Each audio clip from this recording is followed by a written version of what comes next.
7টি এমন কিছু স্বভাব যা শুধু বাংলাদেশেই হয়।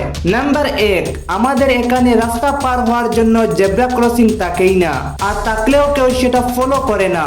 নাম্বার 2, রাত 2টা হোক বা দুপুর 4টা, রাস্তায় সবসময় একজন না একজন মানুষ ঠিকই দেখা যাবে। নাম্বার 3, আমাদের এখানে কাপড় কখনো এক্সপায়ার হয় না।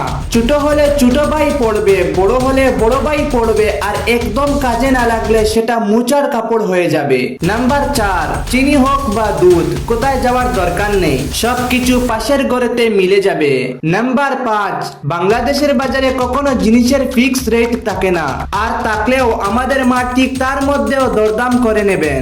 নাম্বার 6, চপস্টিক কাকে বলে আমরা জানি না, ছোট্ট একটা প্লেটে খাবার দিলেই হাত দিয়ে খেয়ে নেবে।